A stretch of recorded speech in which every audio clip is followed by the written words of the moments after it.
ጥያቄ ለሙስሊሞች ነው። ሙስሊም ካልሆናችሁ ፕሊዝ ስክሮል ዳ ቪዲዮ ግን ይጠቅማችኋል፣ አዳምጡት። ይሄው ምንድነው ጥያቄ? ብዙ ጊዜ ወንዶቹ የተረጋጉ ናቸው ማለትም ይሄ የመድፈር ነገር ጋር ሴቶችን የማጥቃት ነገር ላይ ምናምን አታስተውሉም። ከሌላ ኮሚኒቲ አንፃር የሙስሊም ወንዶችን እዚህ አይነት ቦታ ላይ አታገኟቸውም። የሉም አላልኩም፣ ግን ሞስት ኦፍ ዘ ታይም ላይ ጋዜጠኛ ስለሆንኩ እንደዚህ አይነት መረጃዎች ምናምን ሳይ ብዙ ጊዜ ኔማቸውን አንብባችሁ የሙስሊም ስሞችን አታገኙም። ይሄ እና ይገርመኛል። የሆነ ሃይበር ባሶች ላይ ስፔሻሊ ረጅም መንገድ እመርጣለሁ ከመገናኛ ሜክሲኮ ኦር ምናምን ከመነሻው ምናምን ስትይዙ ኦር ሰምቲንግ anyway ልክ ስገባ ስፔስ ጋፕ አጠገባችሁ ከተቀመጡ አይጨምቋችሁም። ከጎኔ ሙስሊም ወንድ ከተቀመጠ በጣም ሰላም ነኝ።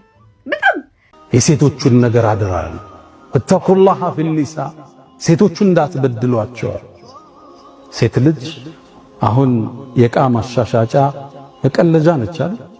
ክብር ያልተሰጣት አደባባይ የወጣች ራቆት እንድትሸጥ የተደረገች ነች። ታገቢኛለሽ ወይ ብሎ ተንበርክኮ ይጠይቃትና በእንበርክክ ከቤት ያስወጣታል በአመቱ። ሴት ልጅ መቀለጃ የሆነችበት ዘመን ላይ እንገኛለን። እስልምና በመጨረሻው አደራ ላይ እንኳን እሷን አረሳት። አደራችሁን አሉ ንብረቶቻችሁን ልታሟሉላት ቤቷን ምግቧን እናንተ ላይ ግዴታ ነው። ደግሞ የእናንተን ክብር ሚነካ ነገር ላታደርግ እሷም ላይ ግዴታ ነው። ድሮም እስልምና ሴት ልጅ ስትቀበር አግኝቷት እሱ ነበር ያዳናት።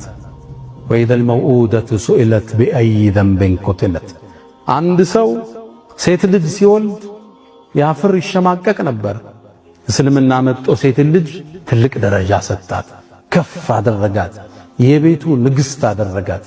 እሷን ቤቷን ተከራይተ ልብሷን አልብሰ ቀለቧን ሞልተ እንደ ንግስት እንድታኖራት እስልምና አዘዘ። አንተ ትወጣለህ፣ ትለፋለህ፣ ትሰራለህ፣ እሷስ ትውልድ ቤት ውስጥ ኮተኩታለች። ዱባዮቹ ቆንጆ አባባል አላቸው። ቤት ውስጥ ቁጭ ብለው ልጅ የሚያሳድጉ እናቶቹን የነገው ትውልድ ገንቢዎች ይሏቸዋል። ታላቁ ኡስታዝ በለው የአገሪቱ ጠቅላይ ሚኒስትር በለው ቤት ነው ተኮትኩቶ የሚወጣው። የሱ አናጭ እሷ ነች። ይህን ክብር እስልምና ሰጣት። ቁርአን ውስጥ ሱረቱ ሪጃል ሚል አታገኙ፣ ሱረቱ ኒሳ ግን ታገኛላችሁ። በስማቸው ምዕራፍ ተሰየመላቸው። የተለየን ክብር የሰጣት ዲን እስልምና። ሴትን ከፍ አረጋት፣ ሴትን ሸከፋት፣ ሴትን ጠበቃት፣ ሴትን አስዋባት፣ ሴትን ቁጥብ እንድትሆን አደረጋት። ለሴት ልጅ ትልቅን ማዕረግ ልቅና የሰጠ ዲን እስልምና።